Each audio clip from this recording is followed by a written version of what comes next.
السلام عليكم، عاملين ايه؟ تعالوا نعمل كيكة الشوكولاتة للناس اللي عايزة تحلي كده، بس ما تكونش صعب عليها الحلويات او كده، وعايزة تعملها بطريقة مبسطة. هنعملها النهاردة بطريقة سهلة خالص وطعمها جميل. احنا هنعملها على 3 خطوات. اول خطوة هعمل كريم شانتيه. ناس كتير عارفة طريقته، بما انه سهل خالص. هعمل ايه؟ هجيب باكت الكريم شانتيه، او ممكن تقدري تجيبي اللي هو الخام، نص كوباية وتحطي عليها ربع كوباية لبن او مية. بس المفروض تكون ساقعة قوي علشان تجمدهولك بسرعة وتديكي نتيجة حلوة.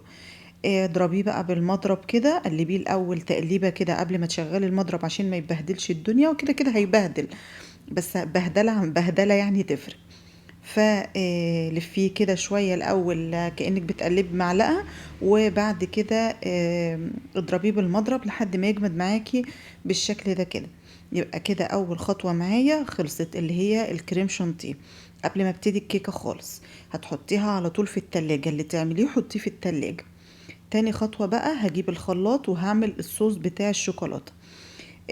هجيب هنا كوباية سكر، اللي هي الكوباية المتوسطة دي، قد مج الشاي كده.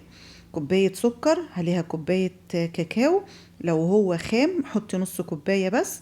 وبعدين كوباية لبن وكوباية زيت. انا بحط يعني المكونات بطريقة متساوية. الكاكاو زي اللبن زي الزيت زي السكر، بس بيفرق ان كان الكاكاو اللي هو المحلى بتاع الشرب حطي الكوباية. لو هو الخام يبقى تحطي نص الكوباية. كنت هنا نسيت احط الفانيليا فحطيت، وهضربه في الخلاط.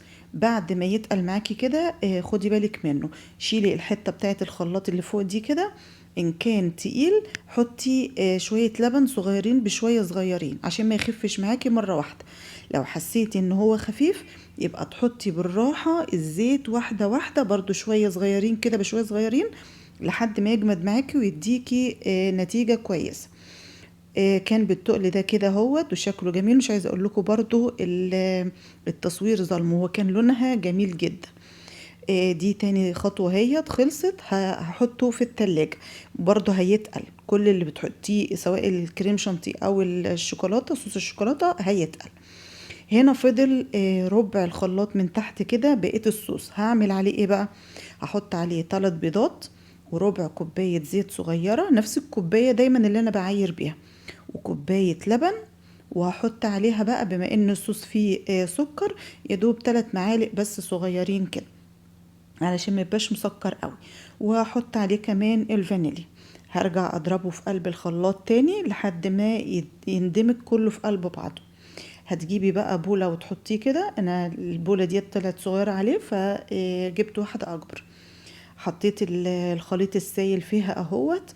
وبعد كده هحط الدقيق. الدقيق انا استعملت تقريبا يجي 4 كوبايات ونص. برضو زي ما قلتلك عايري انتي بالمج بتاع الشاي.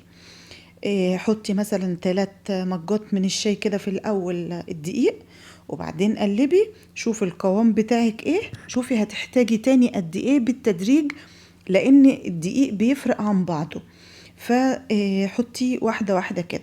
بعد كده هحط كيس كيك شيف او البيكنج باودر. وبعد كده هحط رشة ملح. هقلبه هوت بقى في قلب بعضه. قلبي باتجاه واحد، طبعا انا كنت بقلب بالراحة بس انا مسرعة الفيديو. قلبي في اتجاه واحد بالراحة كده. وبعدين لما لقيت القوام خفيف، حطيت كمان نص مج اهوت، يعني خد مني 4 مجات ونص دقيق. كان بالقوام ده كده، لا خفيف ولا تقيل. تجيبي الصينية بتاعتك سواء بايركس او ألمونيا. والألمونيا أحلى حاجة كمان في تسوية الكيك عن أي صينية تانية. ادهنيها زبدة أو زيت، وحطي الخليط يكون 3/4 الصينية، عشان هي لسه هتقب يعني وترتفع. تكوني مسخنة الفرن قبلها على 170. انا يعني يا 170 يا 180، بس ال 170 مريحاني، بتاخد راحتها خالص وبتطلع مستوية. عمري ما طلعتها من الفرن وعملت لها اختبار بالخلة بالطريقة دي ولقيتها عايزة تدخل الفرن تاني. فال170 على راحتها خالص.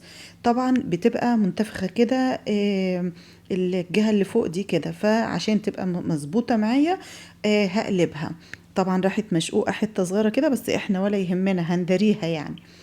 المفروض إن أنتِ تسيبيها تسقع خالص، لإن لو كانت دافية زي ما أنا عملت كده، أنا استعجلت عليها وحطيت الكريم شانتيه وحطيت الشوكولاتة فبيسيحوا تاني، فأنتِ المفروض تسيبيها تسقع، تسقع خالص وتبقي تحطي الكريم شانتيه وترجعيه التلاجة وترجعي تطلعيها تاني وتحطي صوص الشوكولاتة. بعد ما تخلص كده زينيها بأي حاجة تحبيها على الوش، وبعدين دخليها التلاجة تاني تاخد راحتها بقى كده مع بعضها. ونسيت اقولك ممكن تبقي تحطي على الكيكة اما تطلع من الفرن شوية لبن صغيرين كده علشان تطرى معاكي.